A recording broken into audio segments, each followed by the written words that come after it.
and welcome to Living One. I'm Olivia Crossman, your host. Living One is a monthly webinar series in which presenters from around the world share their vision for a future where all Earth beings live as one community in peace, dignity, and freedom. We ask the question, we know what's wrong, but what does right look like? This last fall marked the beginning of Living One's 4th year, but today these conversations are more important than ever. For they are more than conversations. They are opportunities to build community, salve for the isolating wounds of our time. Today, we have the second session of our winter series, Animal Trauma Responsive Care and Alternative Medicine. Continuing over these next 5 weeks, we will hear the perspectives of 5 individuals who have dedicated their lives to animal, psychological, and physical healing as they share their experiences and the transformative nature of this work. We are delighted to have you join us as we explore this important topic together. Before we begin, I'd like to take a moment to acknowledge that we are all currently on various different Indigenous lands. I am currently on the ancestral homelands of the Council of the Three Fires, which includes the Ojibwa, Ottawa, and Potawatomi. This land exists also as a place of trade with other Indigenous communities, including the Ho-Chunk, Miami, Menominee, Sauk, and Meskwaki. The Krulo Center for Nonviolence, located in Southern Oregon, is also the homelands of the grizzly bear, takelma, and gray wolf. To recognize the land is to recognize the lasting effects of colonization, genocide, and oppression that still impact Indigenous communities today, but it is also an expression of gratitude and appreciation for the land and for all those whose homelands we live and work on. In the second of this 6-part series, we welcome Dr. Zohara Hieronimus. Zohara is an award-winning radio broadcaster, author, social justice, environmental, and animal activist. She is a pioneer in holistic healthcare as the founder of the Ruscombe Mansion Community Health Center in Baltimore, Maryland. Zohara has been called a visionary and a futurist and is a trans-species telepath who communicates with both wild and domestic animals. Zohara is well known for her participation in consciousness studies, the spiritual science of self-mastery, as described in Kabbalah, and is a broadcasting personality. She has hosted numerous radio shows over the past 30 years, continuing with her husband, Dr. Bob, to host 21st Century Radio since its founding in 1986. Zohara is author of the Kabbalistic Teachings of the Female Prophets, the 7 Holy Women of Ancient Israel, Inner Traditions International, Sanctuary of the Divine Presence, Hebraic Rituals of Initiation and Illumination, Inner Traditions, The Future of Human Experience, White Spirit Animals, and Prophets of Change. Before we begin, let me share a few logistical notes. Zohara will be speaking for 45 minutes, after which we will have about 15 minutes for questions and answer. In order to proceed in a timely manner, we do ask that you please send your questions along in the chat during Zohara's presentation, and we will read them all out after she has finished. For anyone who isn't familiar with the Zoom chat function, if you move your cursor towards the bottom of the screen, you will see a number of icons appear, one of which is the chat function towards the center left of your screen. If you click on that, the chat will appear where you can type any questions or comments as we go. And we do have 2 members of our Krulos community here with us today, Jenny and Diksha, who will be monitoring the chat throughout our time here. Also, please note that the Zoom session will be recorded, so if you would feel more comfortable leaving your camera off or changing your Zoom name, please feel free to do so. Finally, we ask that unless you are currently speaking, you keep your microphone muted to avoid any unintended interruptions. So without further ado, we welcome Dr. Zohara Hieronimus. Well, let me start my timer here. Being a broadcaster, you become pretty familiar with nanoseconds. But in this case, I have a little more time than that. Well, thank you so much, Olivia, for hosting the series, and to Dr. Gay Bradshaw, who I befriended actually when I interviewed her when her book Elephants on the Edge first came out. And we started talking about post-traumatic stress disorder in the animal community. It's obvious in the human community globally, locally, household-wise. And then I started to tell her about my work in trans-species telepathy. My own story begins when I was 3 years old. I can remember the very first time I heard an animal talk. I wanted to go outside, and as a little child, you're not allowed to do what you want, which I found entirely frustrating. But I went to our back door and we had numerous black lab farm dogs. And there was one named Shag who put his nose up against the screen door, and I put my face up against his nose and I said, I love you. And I was shocked. I heard him say, I love you too. So that was really the beginning for me, where I understood that there is this capacity to understand, to hear, to talk, to communicate with animals. And in this case, one of our domestic dogs. Going 3 years forward, I'm 6 years old. It's just rained. I'm in my sanctuary, which is the woods. And I'm laying on my side, watching the ants carry their dead, carry butterfly wings, doing what they do. I'm just a lover of ants, maybe because I'm small. And I always admired their power in what they could do, and the fact that they communicate in such a stunning high vibratory rate, the same way rats do. And I had this instinct, this calling, this draw, as if it became the pole star of my life. And I prayed. I don't know, my household wasn't a particularly praying household. Though I was raised in Judaism, I can't say that we did nightly prayers other than our Shabbos meal prayers, but I literally prayed to God right in that moment, oh, please, let me be able to talk to the animals. And I thought at the time it meant probably learning what a bird's call was, or learning how to interpret a dog's bark, or understanding what the squirrel said, meaning that I would learn like we think of learning foreign languages, that it was like a foreign language I was going to learn. And it took me many, many, many years to appreciate that that's really not, at least for me, that was not the trajectory of my life.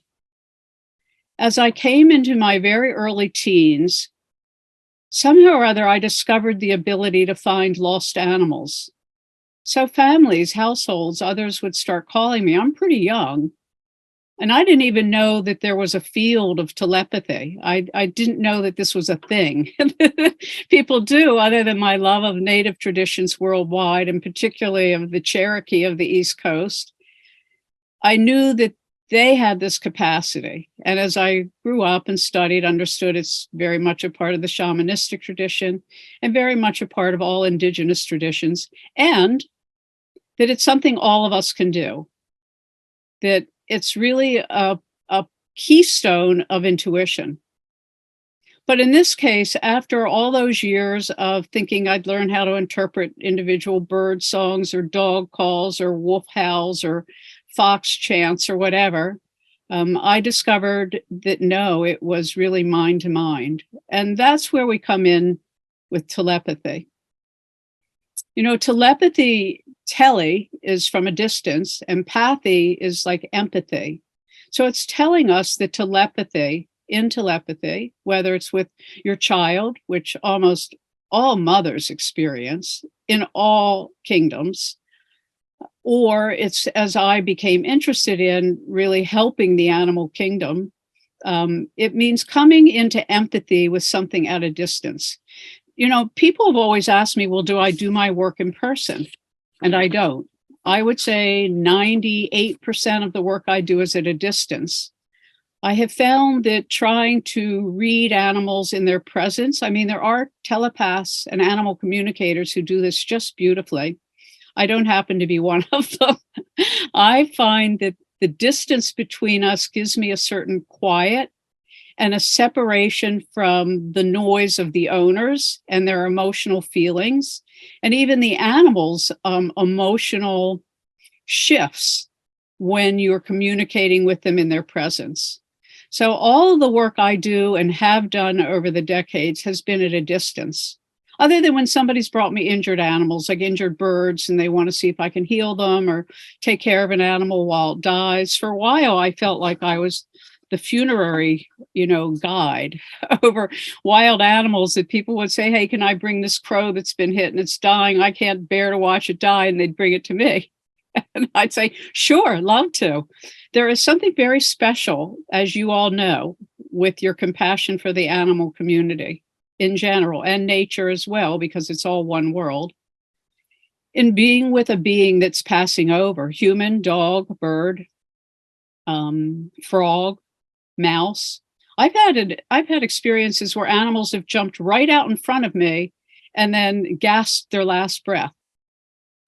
And the thing that's important to do, at least my experience as a telepath with animals that are in distress, that are in pain, that are passing, is to be present. It's not to do a whole lot other than, well, I shouldn't say not to do a whole lot other than, the most important thing is love.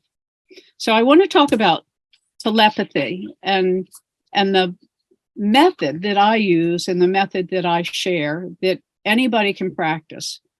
The first thing and the most important thing is to recognize that communication, whether it's between ourselves at a distance, between a parent and a child, between a loved one, between people across the world in distress during a disaster, with animals that you see out in a pasture who seem to be suffering, the animal that's on the side of the road that for whatever reason you can't pick up, but you want to help bless and give us gentler journey, is to bring them into your heart and to really emanate love to them. You know, a lot of people, I think, make the mistake of thinking that the important thing about animal communication is the animal's going to give you something. My experience is that as the telepath, you're going to give them something. And in fact, when I do long sessions with animals, as I did with Matata, who was a captive bonobo, I hardly ever asked her any questions. She'd call me on what I joke was the telepathic line every day. For 2 years, we carried on this long conversation, and she was the longest held captive bonobo in the world. And her son, Kanzi, is very famous for having learned how to communicate through a computer lexigram with Dr. Sue Savage Rumbaugh, who taught him. But Matata was always coming to me after I interviewed Sue. She showed up in my bedroom on the astral plane. I can also see some of the time things in the other dimensions. My dog, Bella, a shepherd, was terrified, ran in behind me. And there's Matata. She manifested in my bedroom, and that's how we became companions in the invisible. And so for 2 years, I tried to just communicate with her by listening, taking dictation. She gave me stories about the age of the Ice Age and how humans and bonobos worked together, and the bonobos took in discarded humans. And I mean, extraordinary stories. And I have to thank Matata for being the one that really walked me in and preceded the book that I wrote called White Spirit Animals, Prophets of Change. I was doing the dishes, sounds like a Zen lead-in, but it's the truth. I'm doing the dishes. I look out the window, and all of a sudden, I see myself standing on a path we have that leads from many wooded acres to a back field.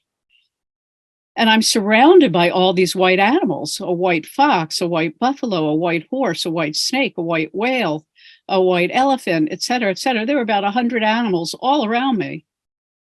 And I felt like I was in the presence of great elders. I didn't feel like, oh, yippee-yi-yay, we're having a little party in the woods. You know, Pippi Longstocking, who I adored as a child, she was always partying with her animals. Well, in this case, I said to them, why have you come to me? And what can I do for you? And I think this is the keynote to all communication with any species and with any kingdom. If you want to talk to a tree or a river, or a mountain, or an angel, or a dog, or a horse, or a buffalo.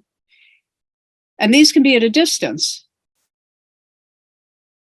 It's to be of service. And I really think that's the keynote. The keynote is serving the other kingdoms in the world, including humans as well, though I find humans a little more challenging than the rest of the nature scape, because we are complicated beings. And even when you do telepathy with humans, we have all these psychological overlayers. When you communicate with an animal, and I'll stick with animals for the moment, they're very simple, and it's very situational and very present. They'll say, like, I don't like it when my owner leaves the apartment and leaves me alone. Whereas if you talk to a human, they'll say, well, you know, my mother left me when I was 2 alone in the store, and and they go on to these long, dramatic, telltale stories. Animals don't do that. My experience with the animal community and the other kingdoms, trees who I communicate with a lot, and flowers, et cetera, and angels, et cetera, is that my experience is that it's like watching a movie. Not all animal communicators or telepaths are prone to images. I'm prone to like watching a film, and then it's narrated by the species or kingdom that I'm in discussion with. The key to all of this, and as I discovered with the white spirit animals who answered my question, why have you come to me and what can I do for you? They said they wanted me to tell their story.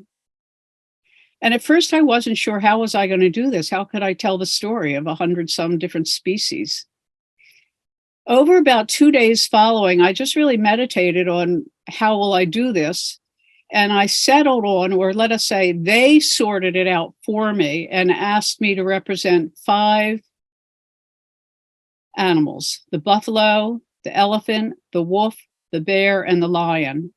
And within all of these species, there are what are called white spirit animals who are revered by the elder tradition and the communities in which they live, whether it's the Zulu in Africa with the white elephant, with the white lion, or the Buddhist in India with the white elephant, or the native traditions of North America with the wolf. The buffalo certainly is considered the spiritual axis of the Northern Hemisphere and leads us to peace and prayer. And each of them have a very specific reason for talking to us now. The first thing they all said in unison to me was, save as many of us as you can. It was simple. That was the instruction.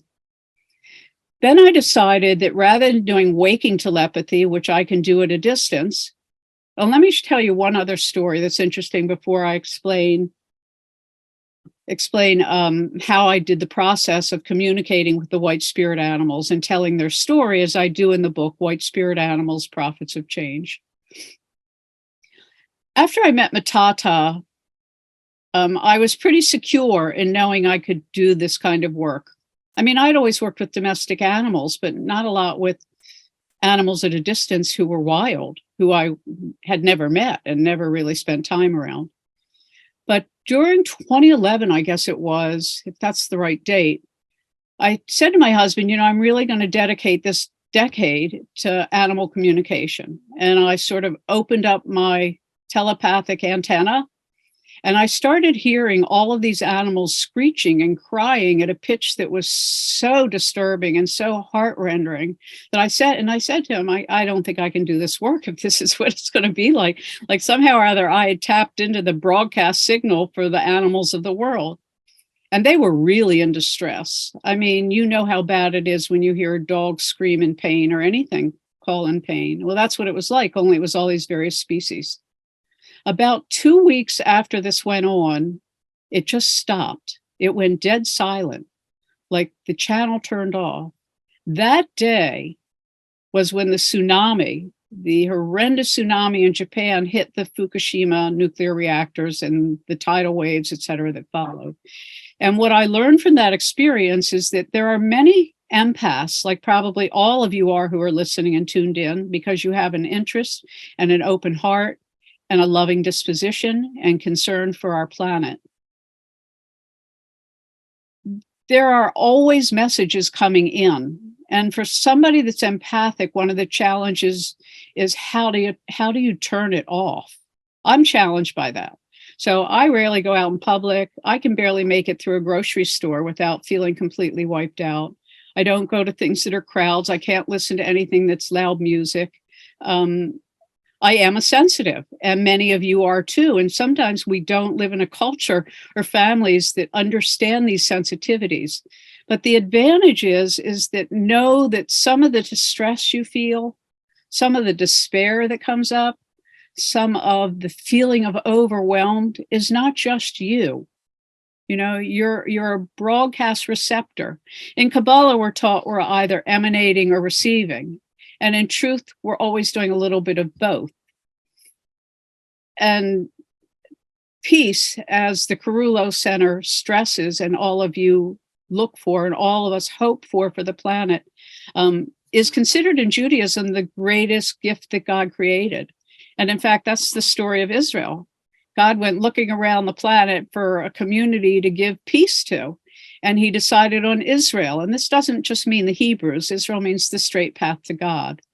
So I think when all of us commit ourselves to service, open our minds and our hearts to knowing that we are receivers of all kinds of information all of the time, and that there's something that you can do with it. And this is one of the keys in both telepathy and in sorting out, why am I feeling despair? Why am I feeling ecstatic? Why, yes, some of it is sometimes very personal, but it's not to judge what you see. Like when I communicate with a dog or an elephant or a buffalo, and they give me some information or they show me a picture, the key is not to judge it.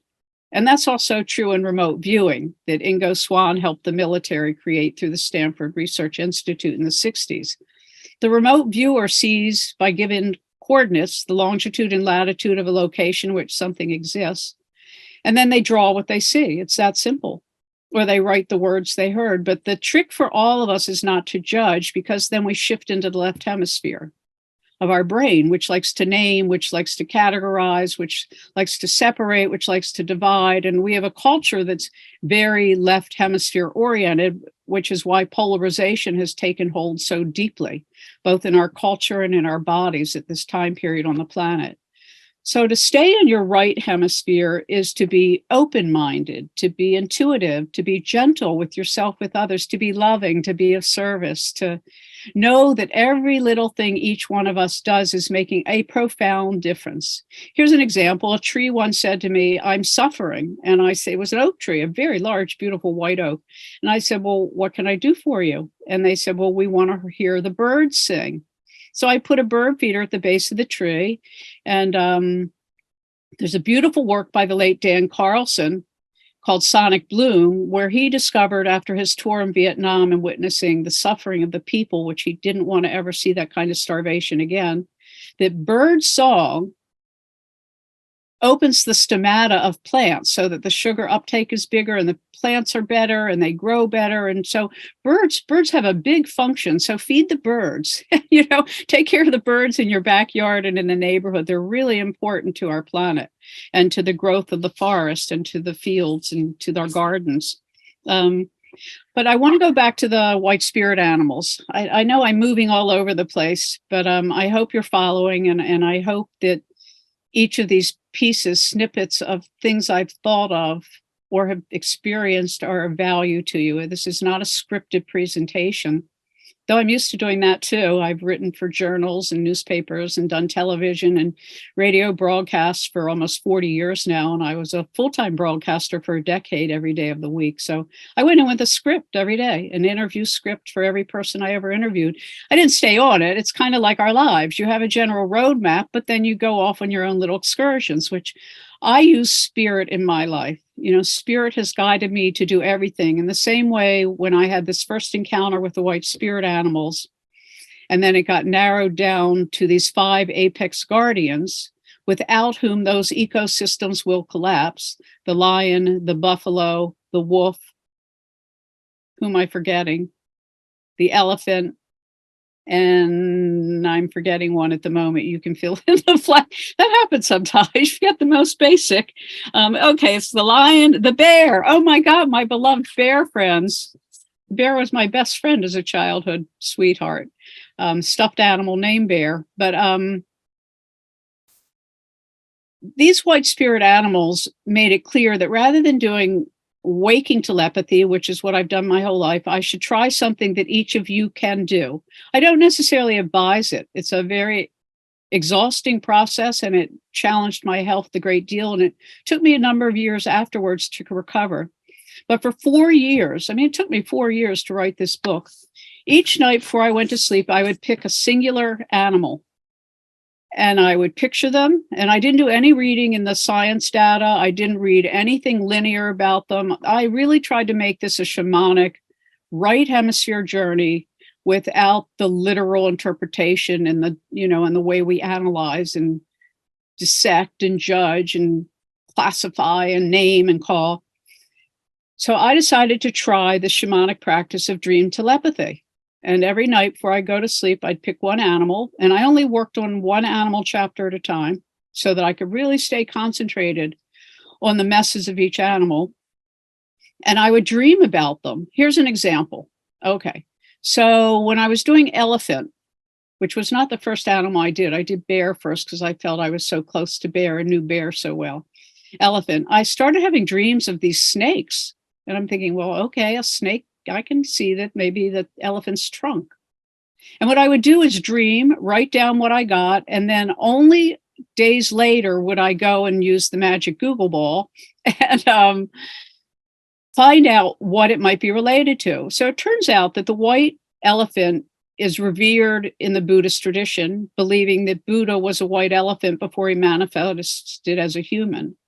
And only the king of, I think it's in Thailand, owns the white elephants. Nobody else can have them. And they're used in ceremonies. And the white elephant, or the elephant in general, but the white elephant in particular, is said to stir the Milky Way. So she has a supreme purpose. So I dreamt of the snakes, and then later discovered that the Lotus Sutra, so significant to the Buddhist, was guarded by snakes for 500 years before it was given over to the priest. I had another dream of Senator John Warner, and I'm thinking, well, wait, I've interviewed him, and I did a lot of political interviews for a long time. Maybe it's related to another part of my life. But I Googled it, John Warner and elephant, and what came up was he was a judge at a mock debate at his alma mater, Washington Lee in Virginia, and they had an elephant named Jewel. And there was a picture captured of him loving this elephant and being embraced. And Jewel also was connected because I had a dream about the Ringling Brothers' termination of the elephants. And there was an elephant named Jewel at that same date that I did this research that was euthanized in Arkansas because she could no longer get up. That's an example of the kind of connectedness that starts happening in your life when you pay attention to something very particular without expecting anything in return. And then not judging what you get, but writing down, being patient, and then paying attention. But our loving service of intention, our intention, is the most important thing to all of this kind of work, whether we want to heal a river at a distance or the stream in our backyard, whether we want to help the people who are suffering because of an earthquake or a flood, or we want to help change a weather system. Our intention is to be of service, to do good. And it's not about us. It's about being of service to the all, the ALL, with all, AWE. Each of the animals gave very particular messages. Wolf, for instance, focused on the fact that I should never confuse it with a relationship with Coyote. I mean, 3, 4, 5 nights in a row kept telling me, we're not related to Coyote. And I'm thinking, why is this so important? And I looked it up. And of course, Wolf is not related to Coyote. But they're related to Fox. They said, we're not related. No, wait a minute, I'm getting this all wrong. We're not related to the fox. We're related to Coyote. That was it.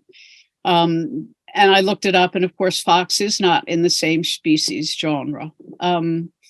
But wolf was very clear. I dreamt 3 nights in a row of an African-American gentleman in the back of a truck, and the truck was named Preservation one night. It was named Restoration another night, Conservation another night. And I realized when I rearranged the initials, it was CPR. They were telling me the earth needs CPR. The lion, who is the guardian over our heart, and in Mesopotamia and Babylonia, the lion queen is seen with 2 lions on a leash in heaven. The lion teaches us about having a noble heart. And their very particular issue was to close the ozone hole. I said to them, well, if you had to pick one thing we should do on the planet, what should it be? Lion said, close the ozone hole. And then they also said, and close the hole in your heart. The book is an extraordinary presentation of the wisdom of these animal communities and their kingdoms. I was really more in the same way I was with Matata the bonobo, the secretary. But when you do dream telepathy, you have to wake up a lot during the night, or I did. Maybe some people don't, but the way I did my process, if you want to use dream telepathy, is you ask your question before you go to sleep. What can I do to be of service? You focus on them. And then you have to wake up and write down what you hear. And a lot of times it didn't make sense at all. Like, for instance, the wolf was running me around in underground chambers, and I couldn't decide if it was the kivas of the Southwest. Later, I realized, no, it was the tombs of Egypt. And they were making clear to me that they are the guardians of the threshold of life and death. And then I thought to myself, well, that's Anubis. And Anubis has always been called in the Egyptian tradition a jackal. And the wolf was telling me that's not true. Anubis was a wolf. So I did my magic Google search about a week later, and I jaw-dropping, unbelievable amazement that the scientists have recently discovered that Anubis was from a golden wolf, not a jackal, and that the golden wolf was from the gray wolf. So the wolves were telling me the truth. And this is the kind of proving that you will get for anything you want to add your attention, your intention, and your loving care to, whether it's a human, whether it's an animal, whether it's an angel, whether it's a river, anything. And when we are working, as the Carullo Center teaches so elegantly, from a place of trauma, and I would say the entire planet is in trauma, and it's going to continue and escalate, and earth changes are very real. And that's one of the teachings of Bear, by the way. And one of the teachings of all these white spirit animals, they only appear in humans' midst when we are facing great changes in the earth. And they've come again, like the white buffalo and the Lakota's beautiful story of buffalo calf woman coming when we are about to go through grave earth changes. And we all see it. It's not coming, it's here. I always have to laugh a little bit and say, oh, we're going to stop it. Well, we're not, we're in it. But what we can do is be of great service to the world around us, both near us and far from us. And those are really the primary things that I think are important to know about why everything is coming closer to us. Not only, obviously, are the areas that animals live in being taken over by housing and development and horrible things like 5G and oceanic tests that for the Navy, but they're coming to us because we are brothers and sisters. And speciesism, as you all, I'm sure, believe, is just such a dastardly destruction. We're not superior to anything. We all have a different purpose in the world, and the animals are not beneath us, they're beside us. And the trees, just because they don't walk, are not less wise. And the rivers that want to be purified and kept clean do so because they're the veins of the earth. And every time we walk outside, we're like tapping the earth. It's like acupressure. So all of these things are important to remember, that each of us has a purpose. And I know we live in a culture that's really idolizes fame and wealth. But the truth is, any one of us who prays and any one of us who offers love to anything, and any one of us who does something good, even if it's just smiling at someone else, is changing the world. I love it. Deepak Chopra, who I used to interview quite often, he used to say, well, Zohara, the whole world is, the whole universe is conspiring for this moment. And I like to think about that. So I want to turn to ecosystem meditation. And something really important that I discovered when I was writing White Spirit Animals, I kept asking, how do we get so unhooked?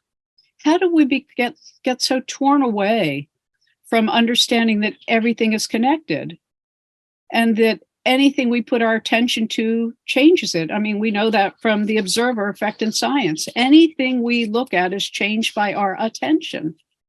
Anything we care for is changed for by our care.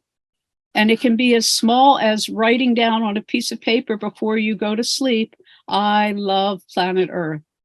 I did a workshop once called High Tide Prayer, where if you go to the water's edge when the tide is high and you put your hands in the water and you say, I love you, that message is taken back into Gaia's body.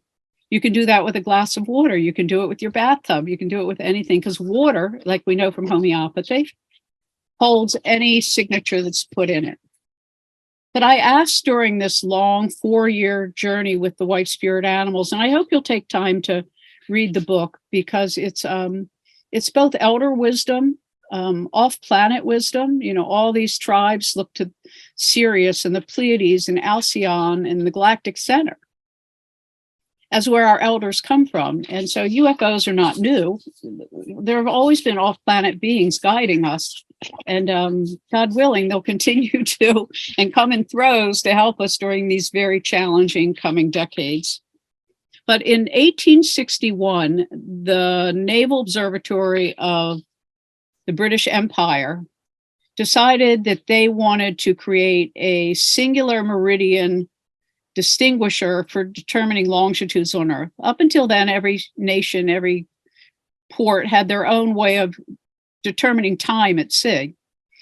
But historically, the 3 pyramids at Giza in Egypt pointed to the belt stars of Orion and point to Alnitek, which points to the galactic center. What this means is that historically, until 1861, the entire planet, all sacred societies, used the 3 pyramids of Giza as the meridian marker that divides the East and the West, life and death, Anubis. And all holy sites, based on ley lines, were in alignment to the galactic center. Every single one of them, whether it was a kiva or a church or a pyramid or a temple. So the British Empire changed that, which is really interesting when you think about empire building, that it took humanity's consciousness away from the galactic center and put us on the Greenwich Meridian. It's a significant change astrologically. It's over a house division. It's 30 minutes, 3 minutes, and 33 seconds or something. But it's a whole house. It would be like going from Capricorn into Aquarius. So everything shifted, and we lost our internal, let's just call it our psychic, our soul alignment with everything. Just sort of kind of went helter-skelter.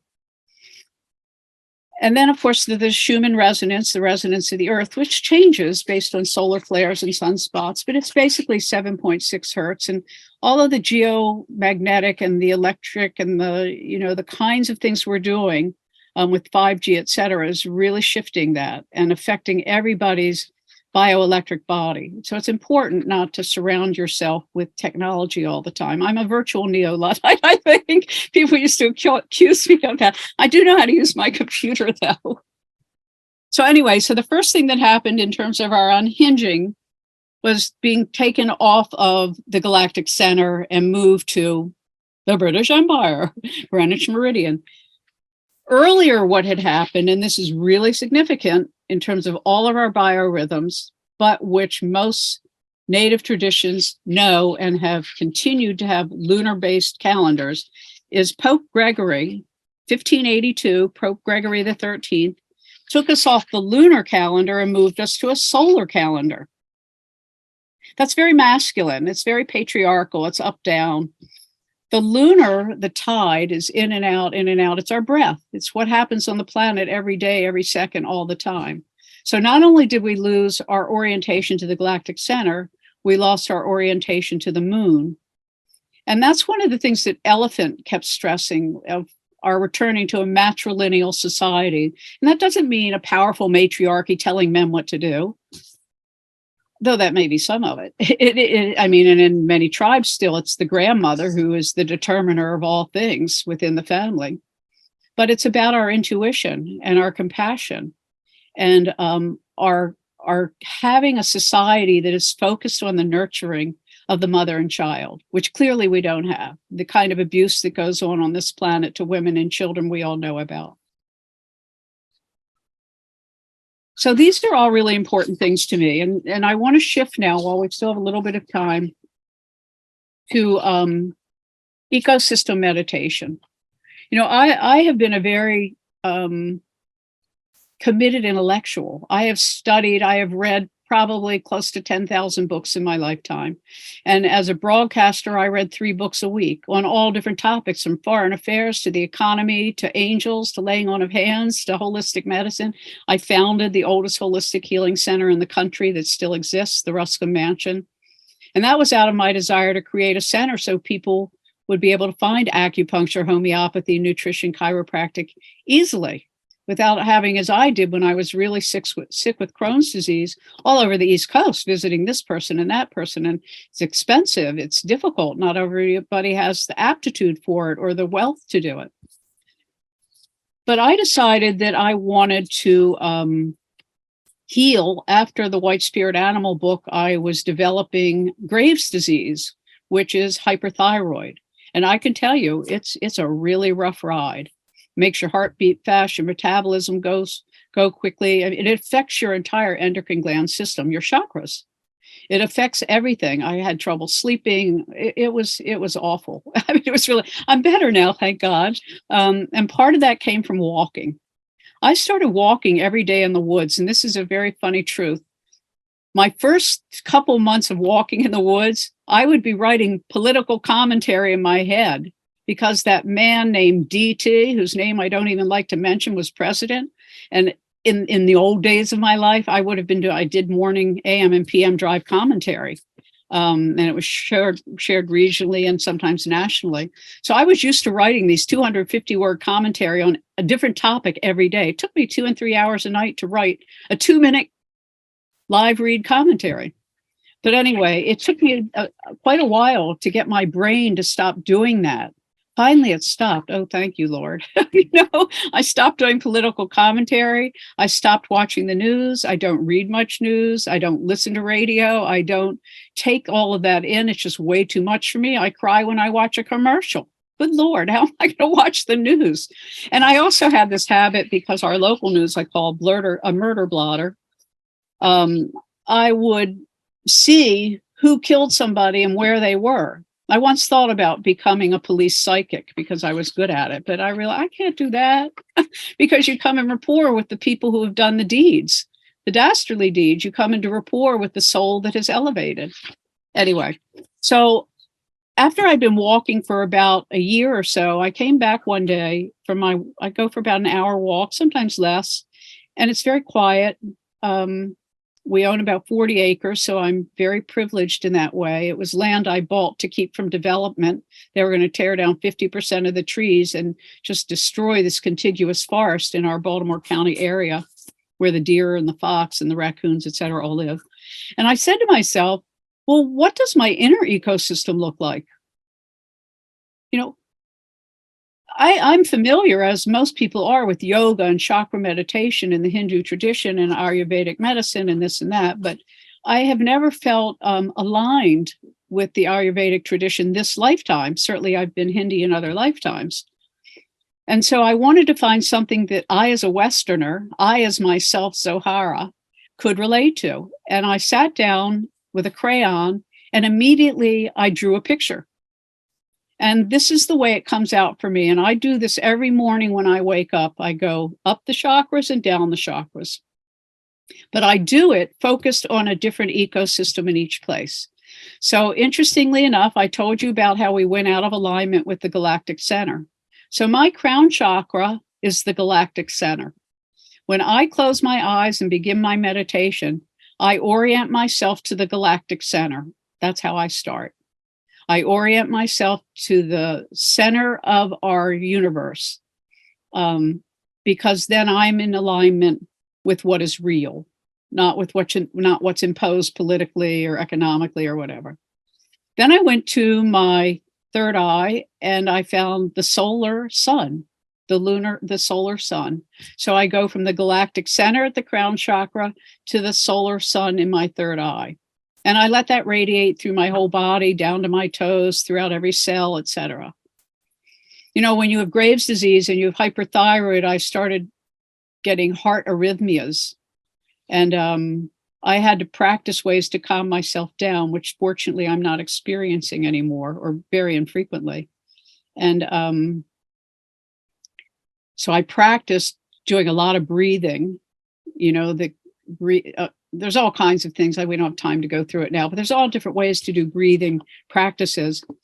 But I took my breath practice into the chakra practice as well. So I do very slow breathing when I do this. I don't rush it. I mean, it takes me about an hour. I can do it fast. I can do it in 10 minutes. But if I really take my time, it's about an hour-long meditation in the morning. People say, well, how come you get up so late? I say, because I meditate. It's like I wake up around 7:30 or 8, and then I lay in bed on my back, and I do this meditation. There is walking, standing, sitting, and laying meditation. That's a very ancient, true tradition. It doesn't all have to be in a seated position. Then I go to the heart chakra, and I'm at the mountains. So we've gone from the galactic center to the sun. Oh, I forgot my throat. We go from the galactic center to the sun, and then my throat chakra, which is also where my disease orientation is. And I'm a broadcaster. And so my throat has been really overused, and my throat chakra is overused. And in Judaism, they say you're born with a bank account of words. I think I've used up a lot of my bank. Anyway, maybe it's why I don't talk that much anymore. There's more talking than I've done other than one other interview I did recently with P. Horsley. And it's like, I don't talk a lot. After a broadcaster who talked 3 and 5 hours a day for 10 years, I don't know how I talk so much. I can barely make it through this. Anyway, so we go from the galactic center to the solar sun to a waterfall. And it makes sense because all of the hormones that come down from the thyroid are what regulate your whole body. And then so it's a waterfall, and I feel the water cleansing my body and flowing throughout. And then I go to the heart, and the heart is a mountain, a beautiful mountainscape. And then after the mountain comes down into the meadow. My solar plexus is a meadow.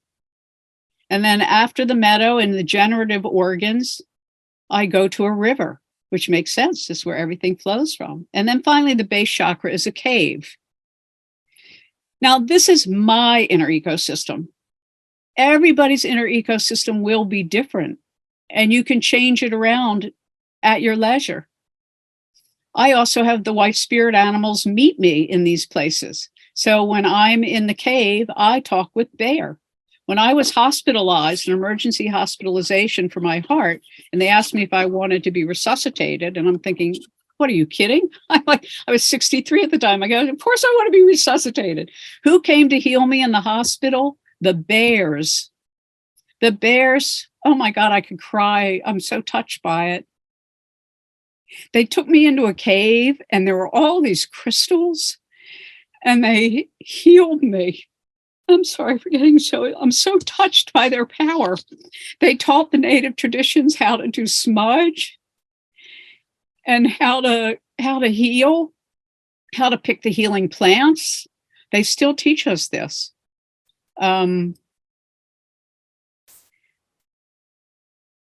But I think you'll find as you create your own inner ecosystem that you may also have animal affiliations. So I visit Bear every day when I go into the cave.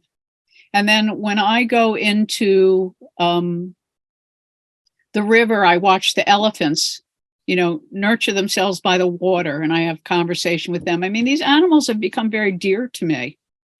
It's we're partners, and I may never ever be with any of them in person ever, but I am so close to them in spirit, and I think that's what I want to communicate about all of this. The ruach, the spirit that is breathed into us at life, is that which animates all life. So whether it's the ruach in a tree, or in a human, or in a frog. I keep thinking of this frog that one day jumped out in front of me and then turned over on its back and died. I'm thinking nothing wants to die alone. And that was the other thing about death and the compassionate care you do. Animals give up their bodies very easily. It's we humans who struggle so much with letting go, mostly because of the horrible indoctrination we've been given about where we go in the afterlife. Where we go in the afterlife is phenomenal. That's where we go.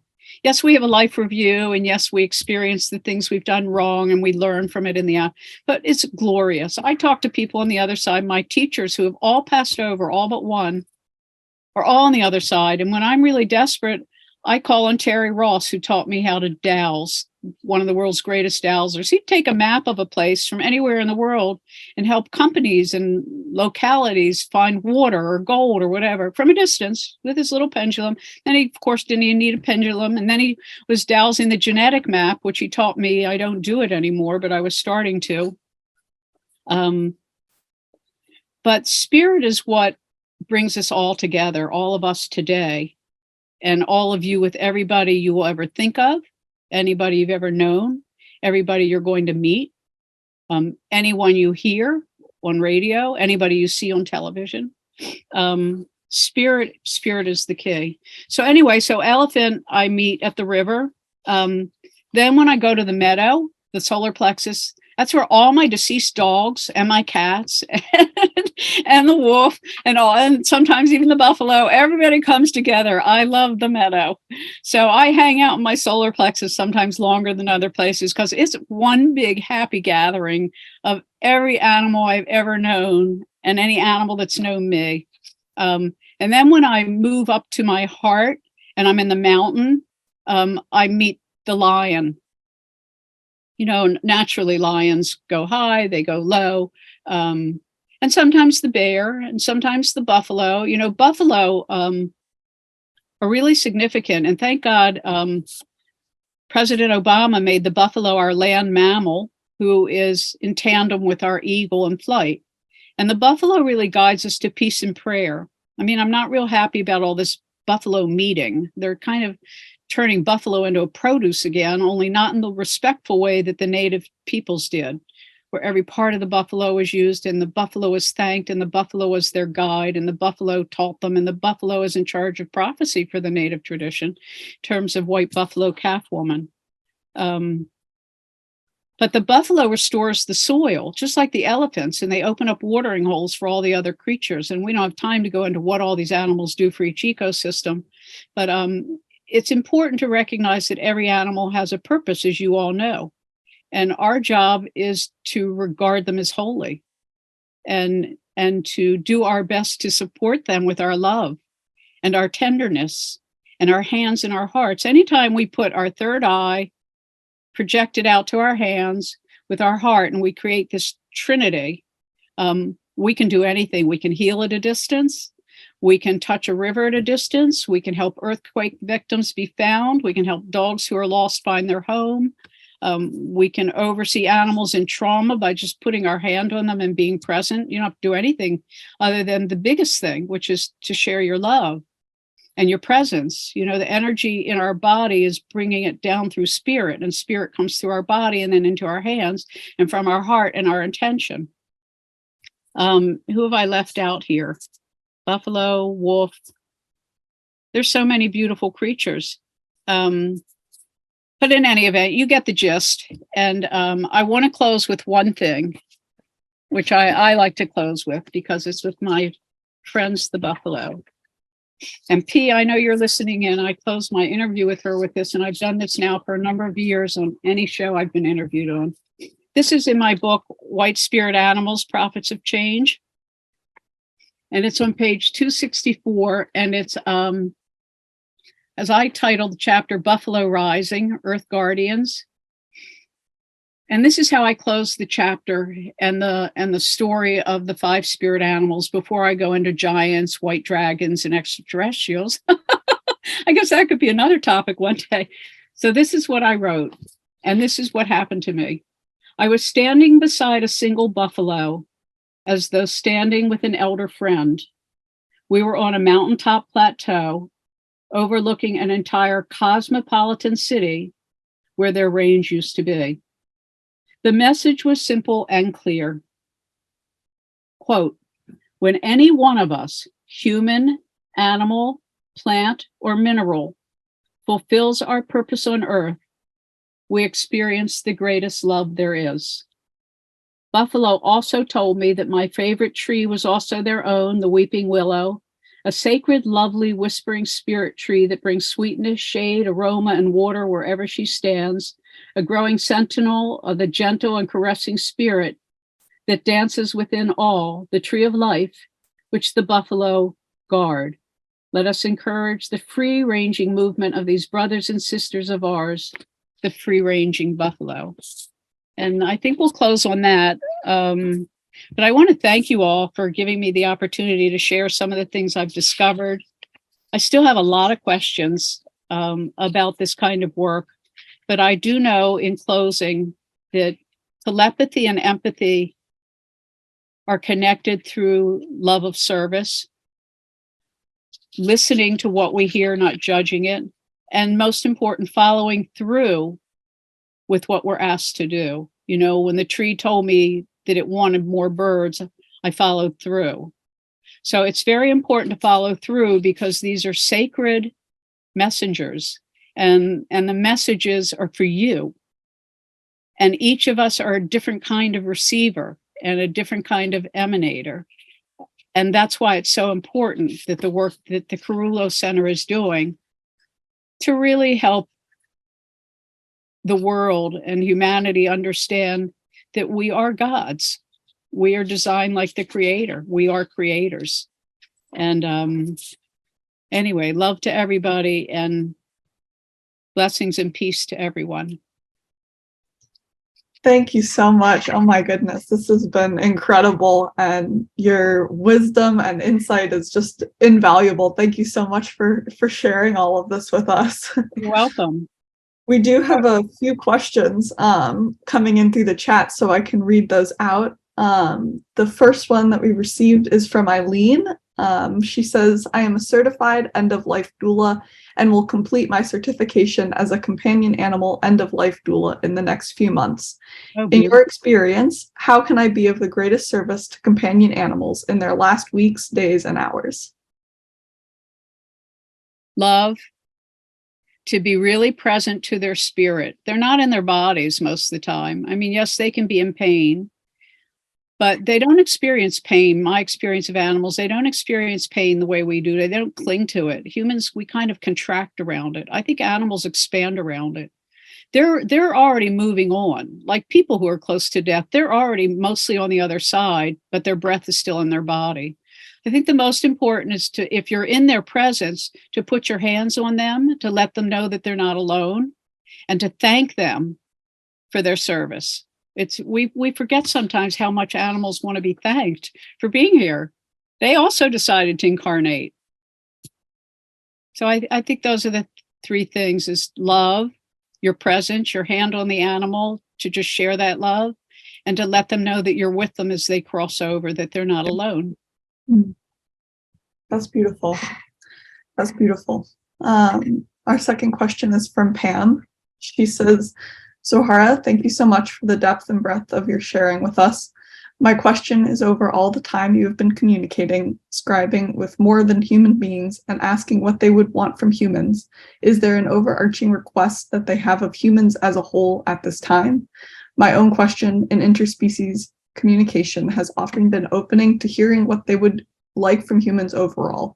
I appreciate it can be unique to each situation, but have also experienced the same answer often. Thank you for all you bring and share. You know, when we get the same answer often, it's because that's the message. And don't think just because you're getting the same answer every time that it's any less important. Maybe it's to inspect the answer you're getting a little more fully and to see the different ways in which you can approach that with action. Action is very important. It's not just about, oh, they talked to me and that was great. You know, we have a culture that loves these spiritual highs, and then we go on to the next thing. We go out to dinner, you know, and we enjoy that. But this is much more holier. It's much more significant and much more important. Well, in the case of the white spirit animals, their very first profound message to me was, save as many of us as you can. That was it. That's pretty direct. That's pretty overarching and enormous, which means stop destroying our water, stop destroying our land, stop poisoning our air, you know, stop taking our habitat, stop cutting down our trees, stop poisoning the soil, et cetera, all the things we know. And I know it can get very overwhelming. I've been an activist since the age of 16 when I handed out flyers for a Ralph Nader talk on acid rain. This is back in the 60s. It's very overwhelming. I've led numerous campaigns, you know, against pesticides and against nuclear energy and nuclear waste and whatever, nuclear in the trails. I mean, just insane things we do in humanity's greed to make money. But it's a challenge, and I'm challenged by this as well.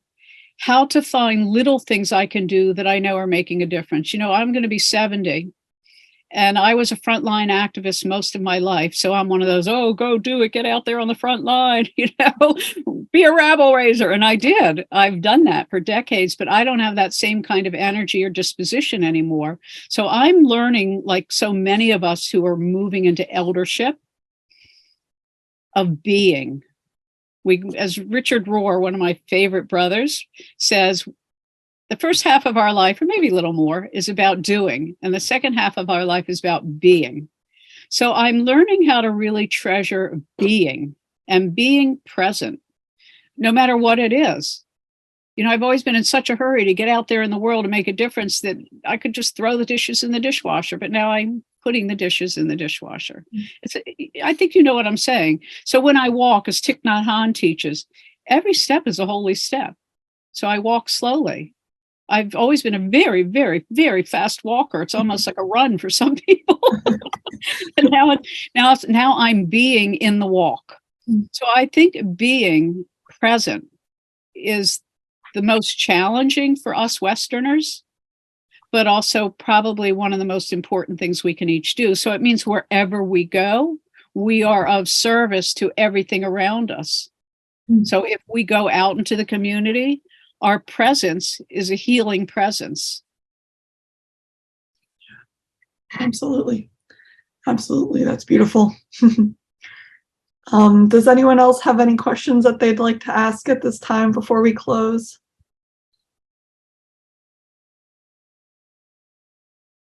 I'll ask a question, Zoe. Yes. I love Ginny with the hand and the dog paw. Is there a qualitative difference between how you interact with trees and with animals? You said that trees, just because they don't walk the way we see ourselves and other animals walking, is there something qualitatively different? That's a great question, Gay. I experience it as different. It's more subtle. It's a longer wavelength, if that makes any sense. Like when you talk to ants or rats or bees, it's a very high, fast-moving frequency. When I talk to trees or trees talk to me, it's like a very long, slow wavelength. And it's not and I think when they put out images, I receive images with sort of a narration alongside of it. And trees, funny, it'll sound funny, but they talk in a really deep, low voice to me. and they're slow moving. I think that's what I'm trying to say. So the qualitative difference for me with trees in particular, now flowers are different depending on what type, and grasses are different. But trees to me are like these incredible, in the Zulu tradition, they call them growing people. They're standing elders, and they've witnessed so much. They've witnessed, comings and goings of tribes, of cultures, of civilizations. And they're breathing beings. So I find that, as people say, when you hug a tree and try to put your breath into rapport with their breathing, you will feel their energy even if you don't hear anything. It's not really all that important all the time to get a message. The important thing is to be present and to have your feeling body, your astral body, which animals are all the time. They're astral beings. That's emotional. That's our emotional body. And trees are more etheric. So it's more the breath around us, the air around us is the trees. They sustain all life. The animal is a very individuated being, even when they're in community. So I'd say, but trees are also in community. I guess you all have noticed, if you've ever had to take down a dead tree and you take it down, that another tree will die a few years later. They are a community. They are in relationship. And when they breathe in the winds, you can see them almost like a single lung going like this. It's like this pulsating, beautiful thing, like spirit moving through the air. So yes, there is a qualitative difference. One of the things, maybe you can talk a little bit more about that I've noticed, is that I started thinking about the like when the wind comes and you hear the wind in the trees as such, it's almost as if the trees are really pulling the air, that it's like they've decided to talk, they've decided to communicate more audibly. And it feels like they're really active, that they're pulling in that way. And the other part of my experience has been for example, this 400-year-old oak here, and then aspen, where the aspen are a chorus. I don't know if you've had any experiences like that. Maybe you can share with that. Yeah, I lived in Colorado in the mountains at one point, and the aspens, when they turn golden, they do sing. The leaves literally clack together, and you can hear their song. I totally agree with you, Gay. I mean, ruach, in Judaism, we have 5 parts of the soul, and they have different functions, like in the theosophical tradition of the physical body and the etheric body, the astral body, the causal body, which is our thinking body, the Buddhic and Atmic body, which is, our higher being. And in Judaism, it said that there's 2 parts of our souls that are always connected to the Creator, always, throughout our whole lifetime. And it never goes away, which is why when we sleep and leave our body at night, the soul still returns, because these 2 components are always connected. The ruach is what's called a relationship to the neshama. The neshama is the soul that transmigrates from lifetime to lifetime, like the permanent monad, I guess in theosophy they call it, which is the breath, which is why when we stop breathing, we die. Blood still circulates, things still go on. And for 2 days, actually, why Jesus was able to be resurrected, was able to do resurrection, is within 2 days of the body dying, presumably the blood and the spirit still circulates in the body. And whether you believe in resurrection or not, I do, that a body could still be resurrected with a knowing practitioner. But the breath, the ruach, is spirit. And spirit, the Holy Spirit, the Great Spirit, it's called by many names, is that which animates all life. And because the trees are here to both purify and contribute to the life of everything on the planet, that's their purpose. They're the Holy Spirit, holders of the Holy Spirit. So I think your experience, Gay, is exactly what I've experienced as well. And we have some trees that I'm always a little concerned will fall in the house. We're surrounded by them. And I go out and I tell them, stand tall, keep those roots in the ground. But they're very responsive. And I don't know, I'm in love with trees. All my art, it practically is trees these days. That's all I do is drawings of trees that, yeah, they're sacred beings.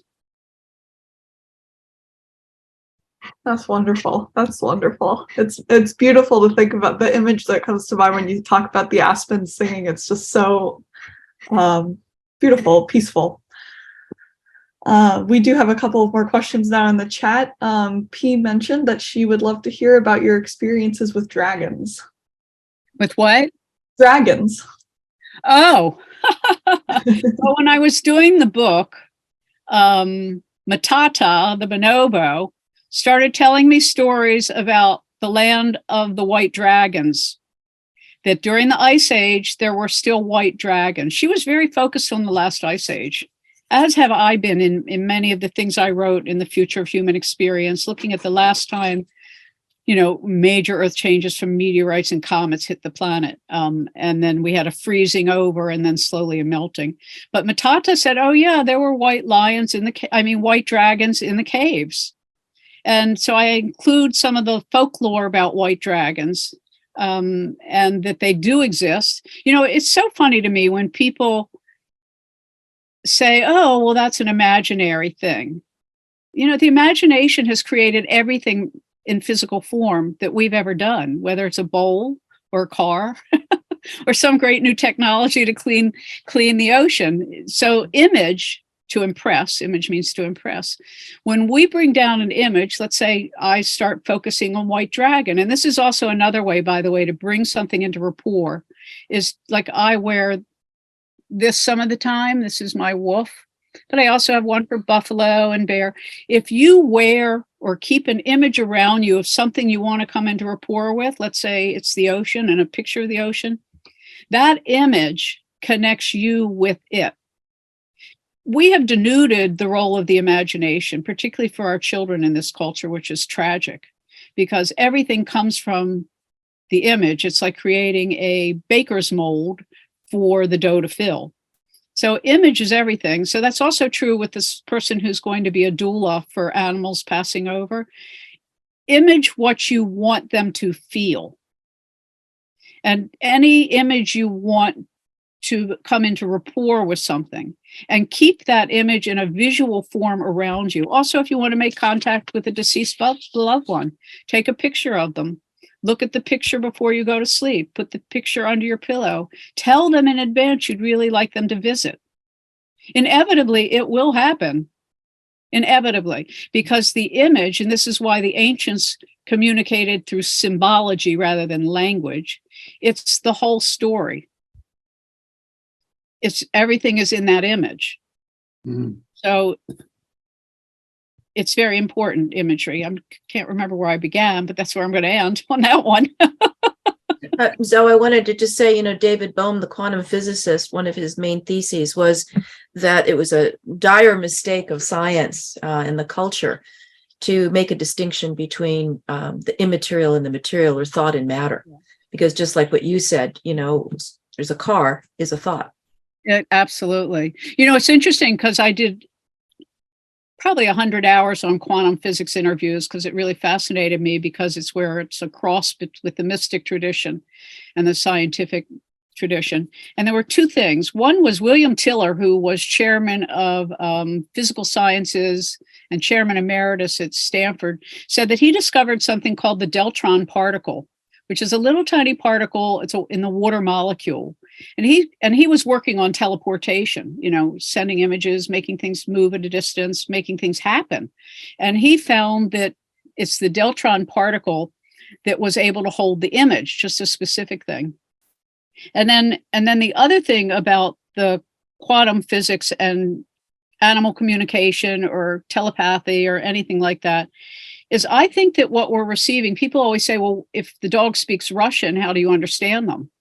I think we all have a built-in translator. We ourselves have biomind superpowers, and the translator takes these quantum packets of light, which are all of us, and the information we're sending. And then we receive them because we're paying attention to receiving, and we have the intention of doing so. And then we have a translator built within our bio body that takes that quantum package of light and translates it into the language we understand. So everything I communicate with is in English, but they're all obviously not speaking in English. So I think that the quantum physicists are really helping us push the edge of understanding how spirit operates in the material world. I've had that experience directly when you were saying Russian. I was in Russia one time, and it's a long story, but I was in the sauna with these two women, mother and her daughter. And I took a quarter of Russian and I had some, and it was just too awful. It was just too much grammar, but Chinese is simpler. So, but I knew more after that session. We sang, I was singing Blowing in the Wind. They were singing a beautiful Russian songs. And I knew more about what was going on in that family. Yeah. And I could tell a whole story. Exactly. And we shared very, very little linguistically. We didn't have very little linguistic overlap. It's funny you mentioned that. I used to joke, if the CIA knew anything about telepathy, they'd put a dog in any household they want to spy on.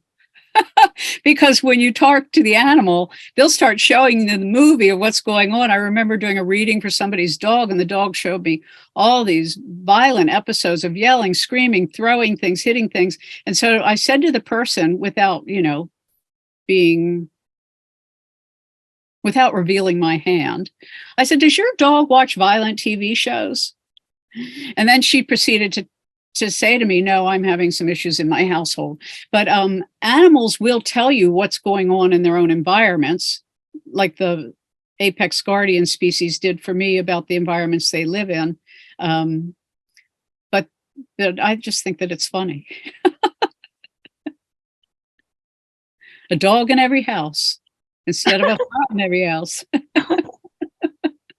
People would probably appreciate that a great deal after a while too, just their companionship. Yeah. Oh, absolutely. Well, that's the funny thing to me is when people say, oh, you can't talk to a bear you're not standing next to. And I ask them, well, do you have a domestic animal? Yeah, I have a dog. I said, well, do you talk to your dog? Yeah, all the time. We understand that which is close to us and that which is familiar with us, but the culture has made such a division between a domestic dog and cat to a bear and a lion. Oh, they're dangerous. Oh, they're predators. They're no more predatory than anything else that eats. They don't have a grocery store. They can't go to the 7-Eleven. I always find some of the things we say so ridiculous. Absolutely. And our distinction between what we always talk with Gay and everyone here about the myth that nature is violent because they have to kill to eat in certain circumstances, and just the distinction between the violence that entails versus the violence with which we eat animals, and just the distinction there. But we do have another question in the chat from Jeffrey. He says, Zoe, this might be a bit off topic as it's not trans species, but despite our best intentions, man's inhumanity against man continues. Hate crimes are always present. Is this just man's nature? Can this process be directed at that problem? I don't think it's our nature to be violent. I think it's cultural, and I think it's learned behavior because of the environment.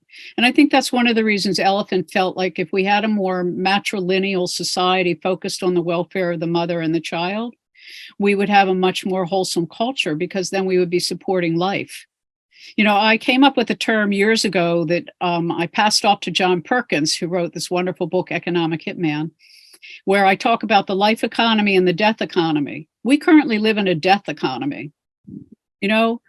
We kill the animals, we kill the land, we poison the air, we poison the water, we do whatever we have to get the buck, for the stock market to go up, whatever it is, the commodities. That's a death economy. A life economy would hold everything with reverence. We wouldn't sell products that poison us. We wouldn't spray chemicals that are giving people cancer. We wouldn't give them experimental medicines that have never been tested and tell them, oh, you can take this, you might die of heart disease, but your cough will go away. This is craziness. This is sheer insanity. From my vantage point, it's sheer insanity. So yes, and I think that the work at a distance, like I said, when I used to watch the news and a horrible story of some young woman being murdered, I would immediately send light to that being who had already crossed over. Also seeing the story, and I couldn't, so that's why I don't watch anymore, because I see the backstory. And then I feel tempted to call the police. I did that once, by the way, when I was on the air.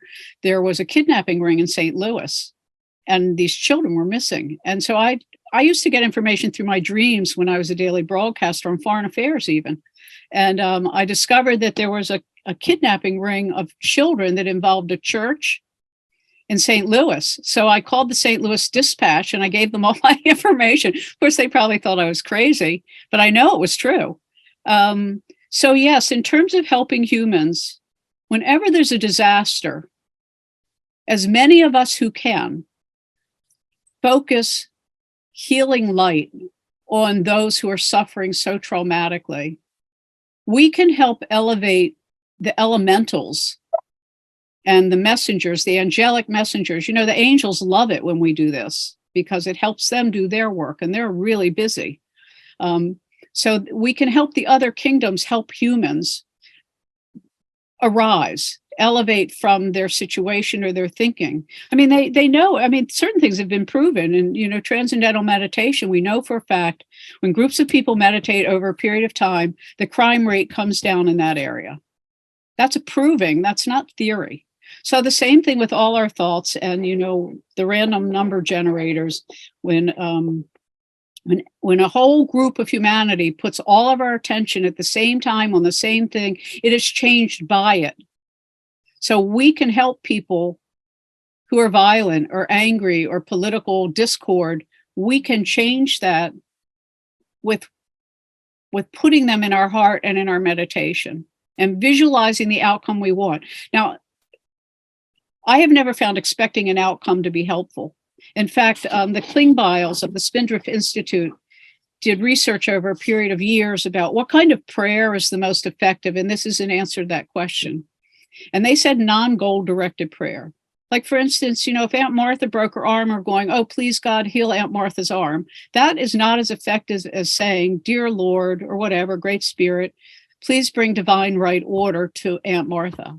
And they found that whether it was mung beans or fruit flies, whatever they were praying over, the non-goal directed prayer had a much greater amplitude and a much greater effect than if we set our intention with a particular outcome that we want.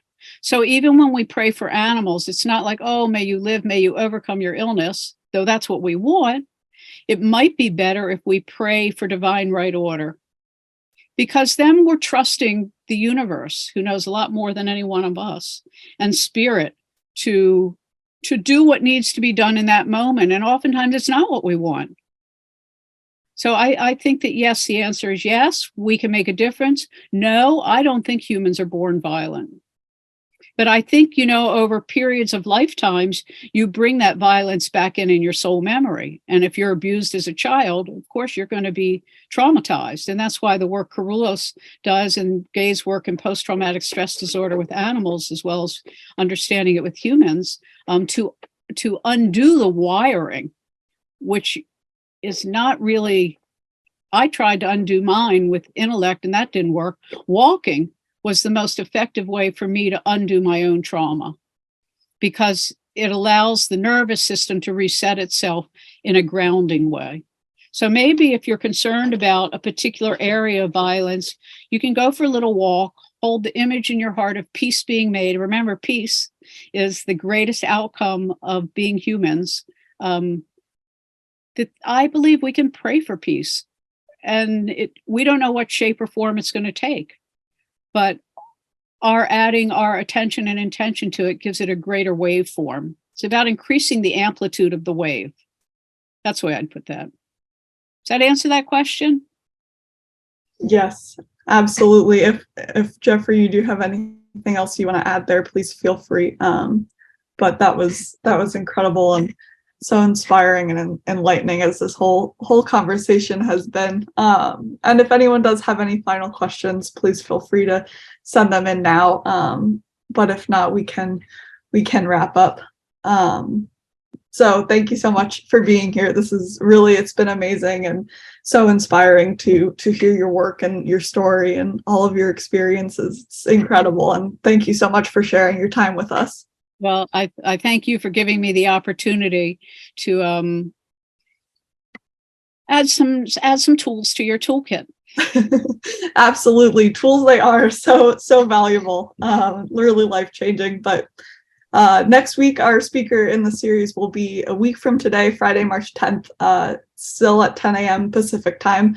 We will be joined by Susan Tellum, the executive director of the American Tortoise Rescue, which she founded in 1990 with her husband, Marshall Thompson, to provide protection of all turtles and tortoises. But until then, thank you again, Zoe, and thank you everybody for being here. It's been wonderful to see you all and share our time with us. And Zoe, your wonderful insight and wisdom. Thank you so much. Thank you, everybody who joined us. We all did good work together today. We made a difference in the world together. I encourage everyone to read Zoe's book. She has a number of them. Yes, absolutely. We will make sure to monitor the Carullos social media in the next couple days. We'll make sure to put the links and everything out for everyone to explore. All right. Thank you. Thank you, everybody. Have a great day. See you next week.